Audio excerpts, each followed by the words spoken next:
Прекрасным воскресным утром решил я натощак немножко поработать. Приятно, когда отложил дело на потом и поехал завтракать.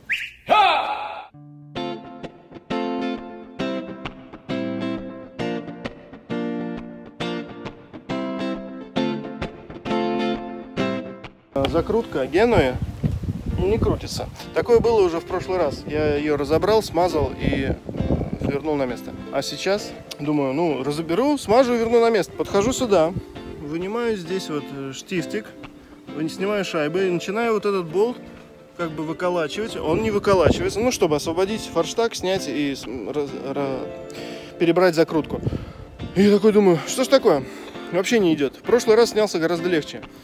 Надо, наверное, ну, натянутый форштаг, понятно. Значит, нужно ослабить ахтерштаги, чтобы мачта подалась вперед.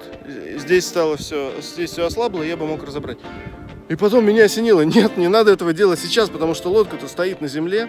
Мне вчера сказали, когда спустишь лодку на воду, обязательно подтяни весь такелаж, потому что он ослабнет, когда лодка спустится на воду. И я прикинул, почему это так. Ну, естественно, лодка сейчас стоит на киле. И весь ее вес расположен на одном лишь киле. И мачта стоит на киле ровно. А борта и корма осаживаются под собственным весом и натягивают такелаж, ванты и штаги. И форштаг тоже натянут сейчас. И, естественно, все это выбрано. И если я сейчас разберу форштаг, мне потом можно будет, ну, сложно будет очень обратно его загнать. А когда я спущусь на воду, борта примут на себя вес яхты на воде, а киль опустится вниз, то есть киль будет упираться, ну, то есть висеть на лодке и утащит за собой вниз мачту. И верхушки всех вант вместе с мачтой опустятся, ванты ослабнут и форштаг ослабнет, поэтому закрутку я буду делать на воде. Сегодня католическая Пасха, и я решил сходить в церковь. Господи, ну видок у меня с утра.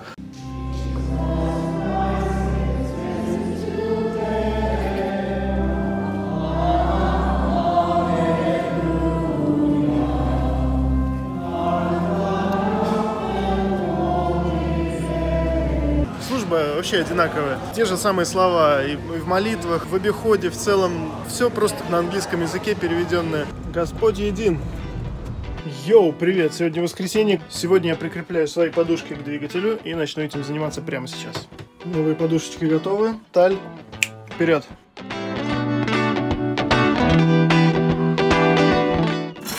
Так, потихонечку делаем. Так, только вот этот самый, да? Ведро? Ведро нужно, чтобы просто цепь не болталась.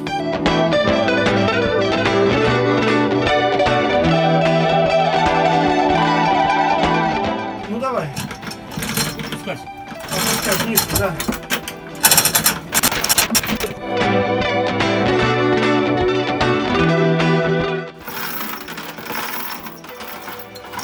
Это устройство называется таль. Не все гладко, пришлось рассверливать дырки еще. Подушки очень эластичные, хорошие, все во все стороны двигается. Вал все равно не соосно. Придется поплясать при выравнивании. Но во всяком случае сейчас я уже поставлю его на болты и буду запускать. Chain fall. Падающая цепь. Вот он, родненький, стоит на чистом корпусе, на новых подушках. Красота, да и только. Сейчас лишь бы заработал. Нелюдимый скупой старик из повести Чарльза Диккенса. Так, вот моя выхлопная труба, вот новая прокладка на нее, такая вольвовская, со скругленным входом.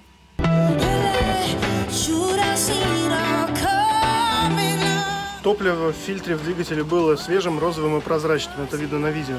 Но топливо, которое я качнул со дна бака, во-первых, мутное, во-вторых, вот такая вот там хрень. Нет, я не знаю, может это, конечно, остатки масла в помпе, которой я откачивал масло, но мне кажется, топливо в баке нужно заменить полностью, да? Откачиваю солярочку из бака.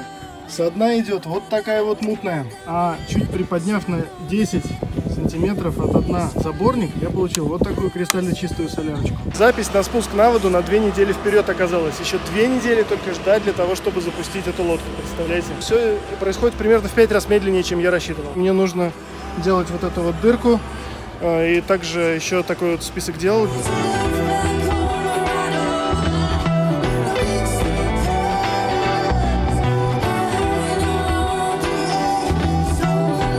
Вот лодка, нормально все с ней, не брошенная. Просто настолько сильно вода ушла из канала, что она просто легла на бок. Она была здесь пришвартована. Погудите в гудок или свяжитесь с мостом на канале 9. Это Baby Gator, как они его называют. Маленький крокодил. Тросики установлены. Тросик газа, трансмиссии, останова двигателя. Все подсоединено. Наклоняю ручечку вперед. Газ идет, я убираю обратно. Все. Перед запуском двигателя нужно проделать процедуру продувки топливной системы и очищения ее от пузырьков воздуха. И здесь написано, если у вас не получается нормально накачать, то поверните двигатель стартером чуть-чуть. Первый поворот ключа, первый запуск. Так. Это стартер у нас такой, да? Тут все заискрило. Заискрило? Плохой контакт. Плохой контакт на стартере, ты хочешь сказать? Да. Ну попробуй еще раз.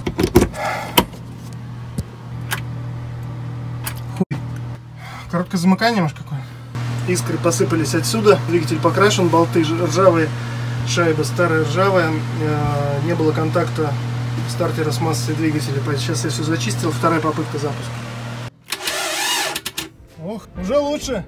Все работает по инструкции. Сейчас крутанули стартером движок, покачали помповую топливную, сепаратор наполнился, топливо пошло, наполнили фильтр. Продолжаем промывать топливную систему.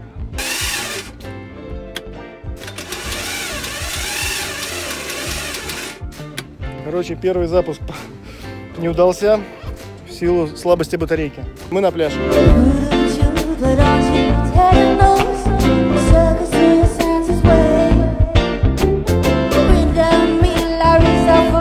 Я говорю о том, что я к этой поездке вначале относился очень тревожно, прям очень тревожно, даже на этапе подготовки в Москве. А когда первые дни, первые недели здесь работал с лодкой, с этими деталюшками, у меня было все такая иногда, ну когда что-то получается, удовольствие, когда срывается болт, не высверливается дырка, я сразу начинаю тревожиться сильно, блин, у меня ничего не получится, я сейчас потеряю свои деньги, которые я взял с собой сюда, придется с лодкой прощаться, это будет грустно, уезжать. Сейчас, по прошествии месяца-полутора, это все ушло. То есть я, во-первых, уверен в том, что все будет нормально, даже если на веслах уплыву. Но вместе с этим я готов к тому, что ничего не получится. Ну, то есть... Сань, да не получиться не может, ты не понимаешь одной вещи. Ну как-то это получится все равно. Да-да, в любом случае, какой-то путь-то я пройду, да, в общем. Вот время, это самое дорогое, что у нас есть. Но ты его нисколько не теряешь, получаешь жизненный опыт колоссальный, про который тебе в школе не рассказывали. Ты с лодкой решаешь там задачу за задачей, понимаешь? Даже если будет какая-то потеря, ну что ты сделаешь? Ну потеря и все. Это ядовитая медуза, японский кораблик. Саня говорит, не наступать. Она шевелится, у нее есть что-то живое еще внутри. Живая. Может ожечь ногу. Это парус. Это парус? Да. Они, видишь, они надуваются для того, чтобы это... Ветром их сдуло обратно, что ли? Чтобы море пересечь. Ничего себе. А ее, кстати, перевернуть что-то не получается. Балласт. Природная яхта. Обалдеть. Так, вот новая батарейка. Переключился только на вторую, со второй запускаю. Ну, с Богом.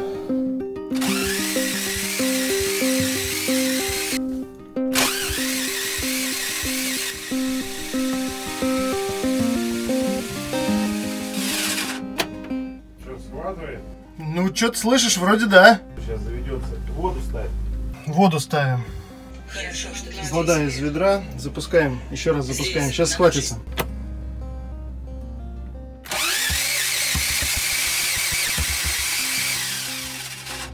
В одном цилиндре компрессия просажена. Вот колбашит все и долго заводится, как будто он накачивает. Он же так всегда, по-моему, заводился, да? Ну, я не помню. Первый раз он заводился не просто, а дальше он заводился раз и без проблем. Чика, все. Уже есть тросик для холодного пуска. Давай, заводись. Какой дымок пошел, ё-моё. У тебя одного цилиндра нет. Он, может быть, и заведется, конечно, но работать он не будет. Но он стреляет, слышишь, воздухом. Там с клапаном какая-то фигня то ли. Один сосет, ну вот это первый. Первый да? сосет. А второй стреляет, да. Разбирать мотор надо. Первый цилиндр всасывает воздух, забирает, а второй плюется обратно им. Ну как в моторе, я не думаю, что вообще его сложно перебрать. Это морской дизель. Можно посчитать, в интернет посмотреть, что там как устроено. Отрегулировал Саня клапана. Отрегулировал Саня клапана и вообще все заводиться перестало. Чудо не произошло, он не заводится.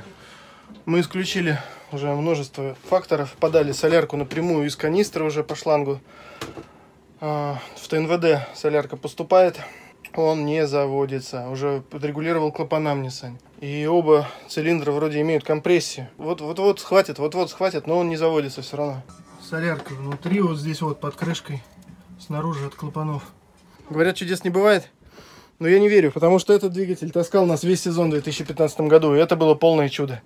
Он не отказал тогда в Чарльстоне. Так вот лодка ныряла в воду, и если бы он отказал, нам бы настал там конец. Тогда в шторме у берегов Флориды нас так потрепало. Потом все завелось, все нормально доехало. Это было чудом. Чудеса должны произойти сейчас. Чудеса будут заключаться в том, что я, скорее всего, буду разбирать сейчас головку цилиндров и отвезу ее в сервис.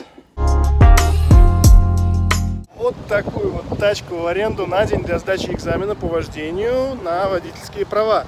Это стоило $55 за саму тачку, плюс еще 17 за страховку на день ответственности моей. Еще предлагали страховку $30 в день за каско, но я отказался. Тачка больше, чем я ожидал, такая Kia Optima, классная, с кондиционером, едущая. Спустя 2 недели я прошел тест по вождению, явившись вот сюда вот в уполномоченное ведомство. Теоретический экзамен мне предлагали сдать даже на русском языке. Во Флориде раньше было 3, сейчас как бы с этого года выяснилось, с 19-го, что 7 языков, включая русский, на которых можно сдать теоретический экзамен. Здесь же сидят инструктора, поездили, и я все сдал, подготовившись по материалам по YouTube, как сдавать. С первого раза ни одного замечания у инструктора не было. И он должен был бы мне выдать права сразу, но что-то у них система заглючила, говорит, приходи в понедельник. Сейчас я получил свою лицензию водителя, которая действует ровно до дня окончания срока моей визы. Еще 4 месяца. Поздравьте меня. Это офигенные новости, и это приятно держать в руках. Это ID. Из документов, которые я приносил: паспорт, свое водительское удостоверение. Также мне нужен был адрес, подтверждение адреса в США. И я взял гарантийное письмо от собственника Марины о том, что я у него там живу как гость. Он отказался признавать Марину местом моего жительства, но согласился, говорит, ладно, я тебе напишу письмо, что ты у меня живешь на моей собственности как гость в своей лодке, название лодки написал. И вот здесь вот говорили, мне нравится название твоей лодки, бабушка, живешь на бабушке, ну ладно, получай лицензию. В общем, все, это довольно было приятно, приятная процедура. А сейчас я зашел вот на такой рыночек, все такое веганское, вкусное. Даже не знаю, что взять. Картошечка, $2 за полкило. Довольно дорого вообще. Обычная картошка 79 центов.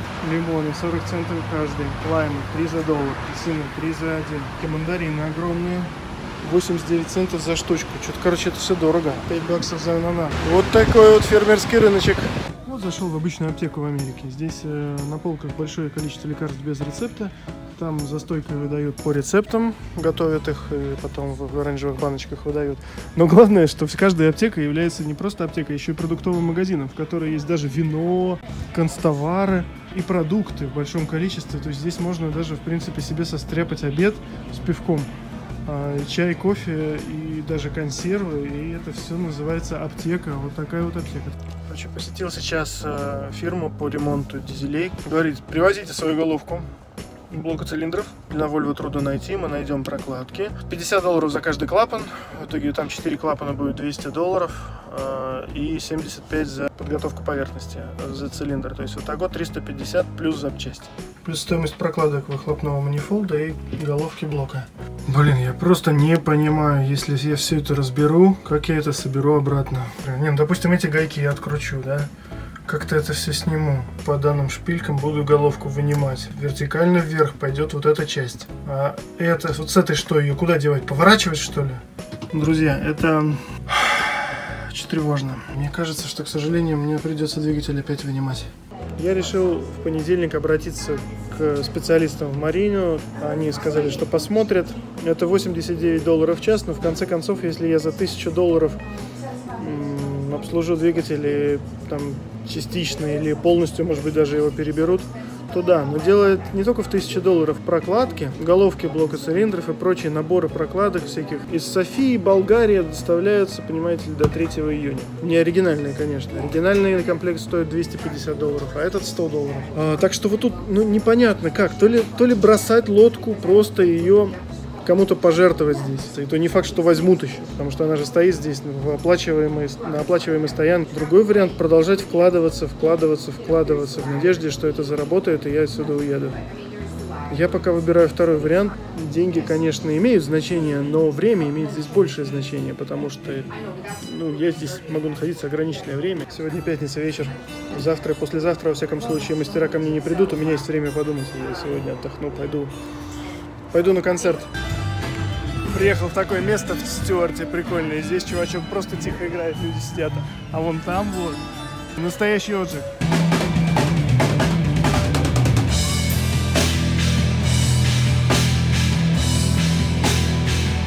Вот сцена плавучая, кстати, пришвартована к этому доку, на котором тусуется. Во время этой музыки люди общаются между собой, как ни в чем не бывало, стоят. Музыка гремит просто невозможно. Я вот не могу говорить прямо, у меня тут есть с кем пообщаться, но я не могу прямо общаться, потому что я тихо говорю. А американцы шумно говорят обычно, и поэтому их громкости хватает на такое, что просто стоять и вот так вот ля-ля-ля-ля-ля-ля, пока...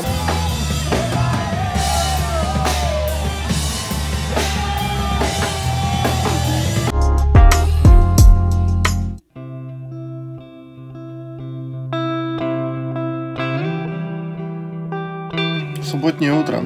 Я не хочу вставать. Я хочу еще лежать и лежать. Сегодня не работают мастера, и завтра не работают мастера по двигателям. У меня, с другой стороны, есть много дел, задач. Я не хочу делать их. Не знаю, куда мне двигаться дальше по этой жизни. С яхтой история как-нибудь закончится. То ли двигатель я его сделаю, то ли не сделаю. А что дальше? Я нерешительно, никак не могу решиться ни на что. Я же умею работать, я же знаю, что такое настоящая работа. Как-то все я не знаю. Вложился и временем, и силами, и деньгами, и весь этот мой проект. И вот она не едет. И вот она здесь начинает погибать. Может быть, кто-нибудь увидит это видео. Всем, в принципе, пофиг до всех. Мы нужны только сами себе. И я нужен сам себе. Вот еще позвонил товарищ, сказал, чтобы я проверил перед запуском двигателя, поступает ли топливо в форсунки. То есть открутить нужно вот эти вот гайки, посмотреть, есть ли здесь топливо на форсунках. Такова процедура проверки дизельного двигателя. Дальше уже потом можно уже грешить на компрессию. Однако мы слишком долго, мне кажется, крутили стартером, и теперь у меня где-то в электрике здесь проблема. Вот выключатель. С этой стороны выглядит так. Это первая батарея плюс, это вторая батарея плюс, это плюс стартера. То есть этот выключатель отвечает за то, что подавать на стартер. Двигатель не заводится, и стартер его уже не крутит. Что-то переключатель этот. С ним что-то не так. Движение выключателем плавные, щелчки четкие, как и раньше. У меня сейчас установлено одно, только первое. А если я включаю вторую, то он показывает мне напряжение от первой. Обе тоже от первой. Если все выключено, вот сейчас не показывает. Лежу на лодке. Делать ничего, и рука не поднимается. Непонятно, нужно ли делать и вкладываться в это, если двигателя не будет. Такой момент. Поэтому надо успокоиться мне. Я много чего делаю, поэтому что-то успеваю, что-то нет. Замечательный Вестмарин, опять я сюда заехал. Вот этот вот переключатель мне нужно поменять, потому что этот не прозванивается совсем, как будто он умер. Новый стоит там $40 или $50. И проводочки вот здесь тоненькие, короткие, меньше 2 футов, по $20. Я сейчас такой купил в Напе за $28. Проводочек силовой 2 фута длиною. Жестко, очень жестко. Яхтинг забирает деньги просто как в прорву, как в яму. Просто в колоссальных количествах они уходят. Мне хочется уже с этим закончить. Мне хочется закончить с вложениями, мне хочется перейти к путешествию. Здесь хочется проводить целый день. Там пляж пройтись 20 метров. Здесь тенек, душ, туалеты, да, кафе есть, кто не хочет сам готовить. Здесь, в общем-то, для семейного отдыха прекрасный способ провести время на пляже. Жарят мясо и проводят здесь целый день. Может быть, овощи грилят. Веганов я тоже уважаю. Вот что они говорят: I love being on the beach. I love spending time on the beach. Я увидел с дороги прямо Food Mart Aldi. Думаю, зайду. Название обещает быть крем-сыр за $1.29, масло здоровенное за $3, сметана за 99 центов. Это интереснее, чем Walmart. Есть продукты совсем другие здесь. Мясо вот вообще $3 за 3 грудки, что? Еще бананов 6 полотенец, большая упаковка вафелек, 2 сыра. Все это за $12.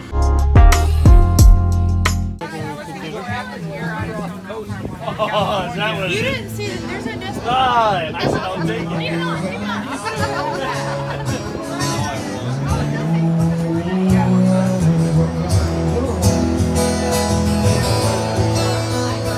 Вот такой вот каяк спустили на воду здесь, в этом кафе. Съели отличные, вкуснейшие сэндвичи. Там я хот-дог взял, даже простейший хот-дог был очень вкусным. А еще вот здесь вот такие вот тачки припаркованы. Улет полный. Вон люди плывут на каяк.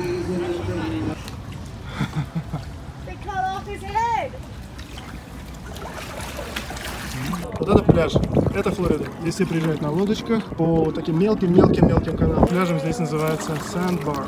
Вот в такой вот райончик завела судьба. Прямо на полуострове, выдающемся в океан, с песчаными косами вокруг. Сегодня понедельник, 29 апреля, один из самых драматичных дней. Остановился стартер, и сегодня за весь день я так и не смог новый стартер запустить. Я зачистил все провода, думал, что в проводах дело. Менял их местами, переставлял, зачищал, прозванивал контакты, исключил переключатель, кинул напрямую. Но стартер так и не подал признаков жизни. Я заказал новый, он приедет в четверг.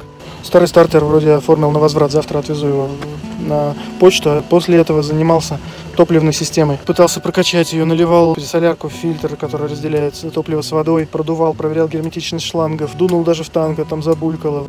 Сегодня обнаружил трещинки на под резиновой части топливной магистрали перед топливной помпой. То есть шланг, который подает бензин в двигатель, чуть-чуть потрескался, мягко говоря. Ну там 3 трещинки такие. Но пока он герметичный, но он может в любой момент начать течь. И вы знаете, сколько стоит такой официальный шланг? $470. Вот такой вот шланг. Здесь вот я нашел неоригинальный за 192 плюс 15 доставка. И ждать от недели до 2. Как его починить? Тут такие вот части, как будто бы это все единая металлическая часть, и обжата. Где-нибудь его собрать по частям, может быть. Сейчас подумаем. Енотик, привет. Не хочет еду из Макдака есть, енотик. Красивый, красивый. Привет, да, дорогой, да. Да, красавчик, да. Вот дикое животное, казалось бы, так похоже на домашнее. Оп, и ушел. Надо же, он 2 минуты вокруг меня ходил, потом взял все-таки кусочек макнаггетса, пошел и съел. Думал, что я что-то получше кину, что ли? Понравились тебе наггетсы? Иди сюда.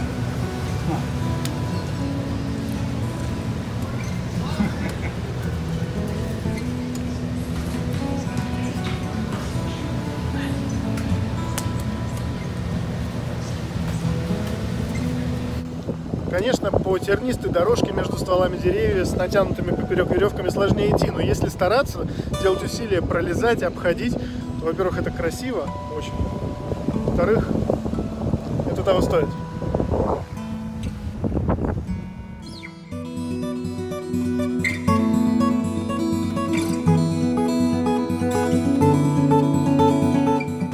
Мой любимый пеликан. Трещины на топливном шланге я приехал, куда мне порекомендовали. Специальное место. Hose and Rubber Company. То есть они специально занимаются деревянными, господи, резиновыми шлангами. Это вот такое вот место чумовое. Захожу, здесь стоят 2 бородача. Сейчас они ушли туда заниматься с моим шлангом. То есть место крутое. Сразу видно, работают профессионалы. Верстак используется. Все такое, все в шлангах, все в фитингах. Они взяли молча мой же шланг и сказали, это не проблема. И ушли вон туда. Я не знаю. Причем в 5 часов они закрыты уже. Я приехал за минуту до закрытия. Короче, вот такой вот шланг сделали. Вот. Восстановили. Это мой старый банджи-фитинг. Вот это вот все новое. Дын. И просто как бы это за $7.95 за 10 минут какие-то клеммы. Ну да, но это профессионал. Это профессионал на всю округу. Люблю Walmart вот за такие спецпредложения. Стоило $3, а стоит теперь 89 центов. И это Unicorn Pie, пирожочек единорога, который я с удовольствием сейчас же прямо тут и заточу. Как же он мне нравится, боже. Так, приехал новый стартер, уже 3-й по счету в этом всем проекте. Один старый стартер совсем там лежит сломанный, 2-й заказанный новый перестал крутиться через какое-то время. И вот я поставил третий, и сейчас буду проверять, крутится ли он. Отлично. Все, стартер крутнулся. Следующий мой шаг — это проверить ТНВД. А ТНВД — это топливный насос высокого давления. В дизельном двигателе проблем может быть две: с подачей топлива и с его воспламенением. Я пока что еще не до конца прошел чек-лист по подаче топлива. То есть осталось последний шаг — посмотреть, подается ли топливо в сами форсунки. А если оно подается, тогда будут проблемы с воспламенением. Это или слабая компрессия, или что-то, что подлежит измерению. Если подает, и он при этом у меня не заведется, я позову специалистов. Может быть, мне позвать специалистов даже уже до проверки ТНВД, если гайки не будут откручиваться. Йоу! Крышечка потерялась From the top of this valve. с этого клапана. Естественно, я пропустил момент, когда двигатель запустился, и не записал это на видео. Потом пришел мастер, говорит: давай крути, запускай. Я не стал это снимать, я не думал, что он сразу запустится. Он говорит: покрути, подай газку. Покрутил, я подал газку, говорит, топливо начало поступать. Оказывается, нужно было просто поддать газку. Кроме холодного старта и всех остальных процедур, нужно было просто поддать газку, и он запустился. Ну, сейчас мы решаем проблему там с клапаном. Ты знаешь, реально лучше избежать снятия головки блока цилиндров. You know. Это затруднительно. Можно собрать, как было. Но там специальная высота, you know, определяет компрессию. Они ставят головку на определенной высоте. Нам бы вытащить бы все эти толкатели. Клапаны застряли, и когда ты двигатель запустил, толкатели погнулись. Проблема тут, кусочек клапана потерялся. Это раз. Он авось там внизу. Но реально нужно вынуть толкатели оттуда. Это два. Да, я движок за полчаса выну отсюда. Он сзади прикручен? Нет, я еще не выравнивал. Просто поставил погонять. Нам надо найти крышечку. Okay, and then you're going to need to go and take all of the push rods out. И вынь толкатели. Just go get a complete set. Закажи набор новых. Set of push rods, yes, sir. I mean, if I don't find it... Если крышечку не найду и закажу новую, можно старую внутри оставить? Ха-ха-ха. Not really. Можно, но нежелательно. Где-то она там. But I mean, the fact that it started, that's a really good sign. Но то, что он завелся, это хороший знак. You know. It sounded pretty good. Звучит хорошо.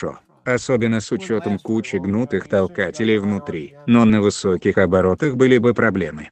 Если бы моя предыдущая поездка в Штаты на бабушку в 2015 году была полна измышлений, планов и вариантов насчет того, куда на ней плыть, в какие острова замечательные, какие посетить можно там места, например, ну, у меня тогда была многократная виза, и ограничение у меня было только 180 дней, и я рассмотрел вариант уплыть на какие-то острова на бабушке, провести на них там время, а потом вернуться обратно в Штаты и еще там провести время. Это было в 2015 году. А сейчас у меня виза однократная, и лодочка не очень-то плывет. Я подустал от яхтинга, в том смысле, когда лодки стоят вот так вот на стапелях, и с ними нужно работать, вкладываться. При этом лодочка должна быть на воде, она приносит удовольствие на воде. Она не приспособлена для того, чтобы стоять на земле.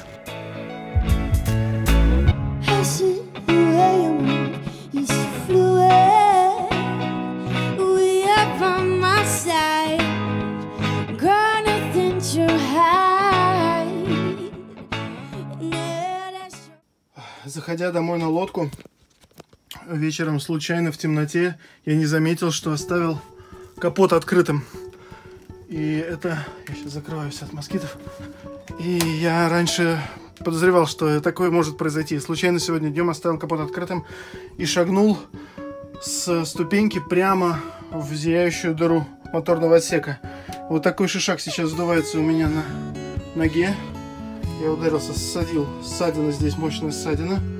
В принципе, где еще? В принципе, остальных ударов нету, слава богу, вывихов каких-то. На спине. Вот здесь вот. Сейчас полил перекисью водорода, смазал троксивазином. Вот такая вот шишка. Такая вот здоровенная. Здесь просто вот краем ссадило. Просто пришелся удар такой скользящий. Это был скользящий удар. Краем